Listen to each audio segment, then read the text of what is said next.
effort. People that I only tangentially knew, but they knew I was a gamer. Their older brother, who was in college, I was in high school, was home for Christmas or something. Yeah, I think so. Well, no, it was October, right? Yeah, I think it was. I think it was Halloween. Anyway, he wanted to run a game while he was home and told his younger brother, gather up, 6, 8 people. I want to run a Call of Cthulhu game. And so his younger brother then rounded up people, and I was one of the 2 steps away people that I had never met the younger brother before, but I knew of him from other people that were in that group, and he was also rounded up, and but it was a large group, and we had a blast. The older brother was a very good dungeon master. And that was the first time I'd ever played Call of Cthulhu. Oh, really? Okay. And I really enjoyed that as well. But it was a lot of people, and it moved slow. And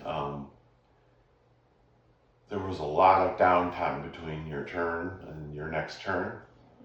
And Paul and I started talking during our downtime, and basically discovered that we had similar interests. And when Lonnie went back to, not Lonnie, his older brother was Bradley. Bradley. When Bradley went back to college, they'd have no DM then, and I was looking for players. So basically, I arranged with Paul to start a group with him and anyone else who was interested. And so at first, he was just a guy that I role played with a couple times a month. But he quickly moved on to my actual friend list. Well, first he got moved on to my good role player list, and then another year went by before he went on the friend list, and then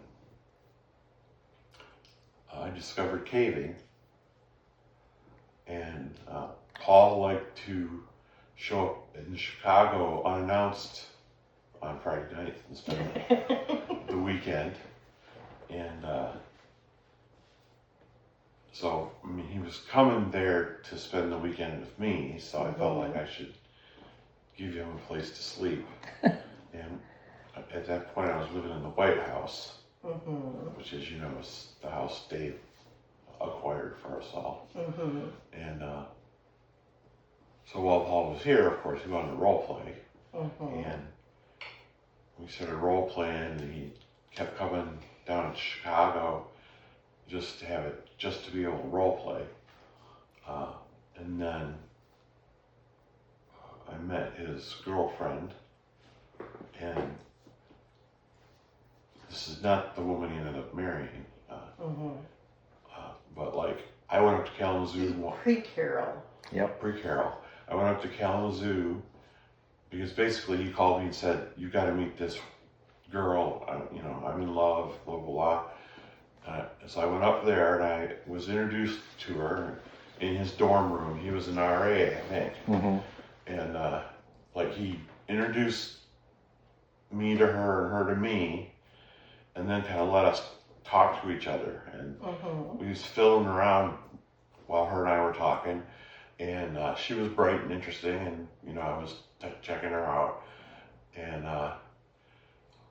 all of a sudden he interrupts us. He's done fiddling around in the back of the room, and he interrupts us, and he looks at her and says something to the effect, I don't remember the exact words, but this would be his theme song. And he put the needle down on his old style album Turntable? yeah. and played Sympathy for the Devil by the Rolling Stones. And she kind of went looking at Paul, and I started laughing. Wait, was he saying it was your theme song or his own? Your own? His wording was very carefully chosen. I don't know what the hell he was saying, but he is certainly alluding to the idea that I had some kind of devil quality about me, and I realized pretty quickly after I had a chance to talk to him alone that what he was trying to get to was the fact that there were a number of parents in Beaumont who wouldn't let their kids play with me. Reed City. Reed City. Yeah, Reed City. What did I say? Beaumont? You said Beaumont, but that's okay. So basically they thought there was a thing around Reed City that I was a bad influence on young people, and if you let your kid spend a lot of time with this guy, they won't go to school, they won't go to college, they'll grow up and turn into a big pile of shit or something. Well, if D&D was devil worship, the DM was the high priestess, right? Right. So. Exactly. So he was kind of actually making a joke about those adults who were running around saying that more than about me. But nevertheless, it was a confusing thing for her to hear, and she had to process that for a while.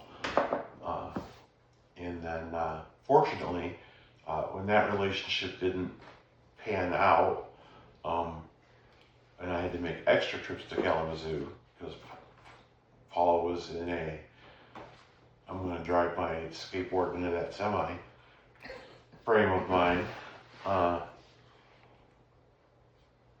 And before I knew it, he was in love with another woman, and that was his wife, Carol. Mm-hmm. Now, were you with him at the theater?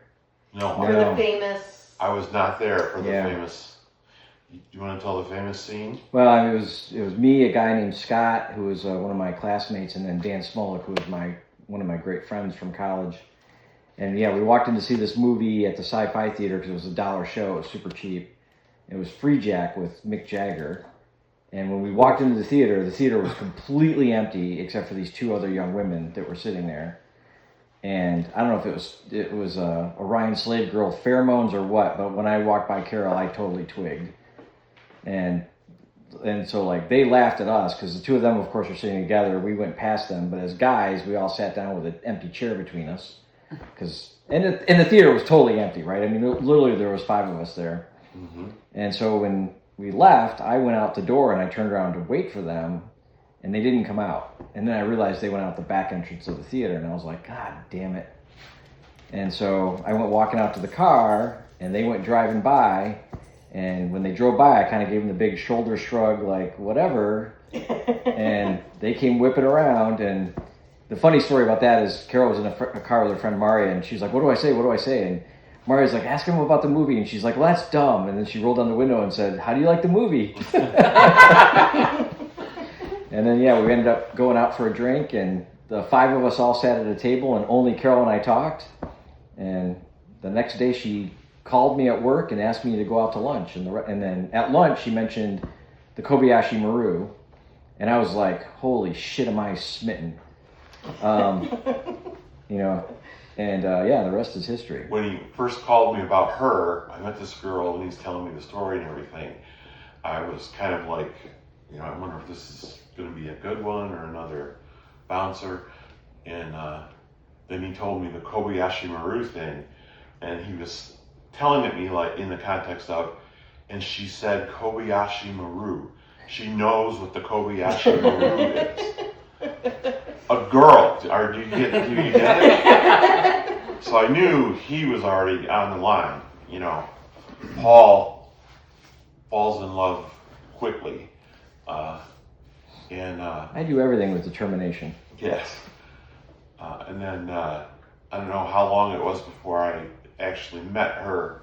You know, I went up to Kalamazoo for one of our Francis weekends, and I met her, and I immediately was like, oh, this one's several notches above his previous forays, and so I was very supportive of her and him together. Partially because she knew what the words Kobayashi Maru meant, but also because I realized very quickly that she was the kind of woman who wouldn't take any shit from her boyfriend, which is the kind of woman Paul needed. And I was right. She, and on more than one occasion, did not take any shit from Paul. And then I don't know how much this played into this, but she did her Med school? med school in Chicago. So the woman he was in love with moved to the city I was in, so he moved to Chicago, and he had his own place for a little while, but not even a whole year, I don't think. About a year and a half, I think. And then he moved in with Carol. What's our solution to the Kobayashi Maru test? Rewrite the software. Yeah. So the one I was going to ask you, so this was early on in our friendship, and I was still in Everett. You were coming back, I think, from Concordia, or maybe you were taking some time off. And you and I ended up at the Everett track, and it was, I don't know what time, dark 30. Yeah. And we started walking and talking, and we just did loops around the track. Uh-huh. And I think we walked for 2 hours. A lot of times, especially times when I didn't know he was coming to visit, but he knew where I worked. I managed a gas station at night. He'd walk in the door of the gas station like half an hour before my shift ended, and I knew I'm now committed to Paul for the rest of the weekend, and started trying to think of stuff we could do that would be fun.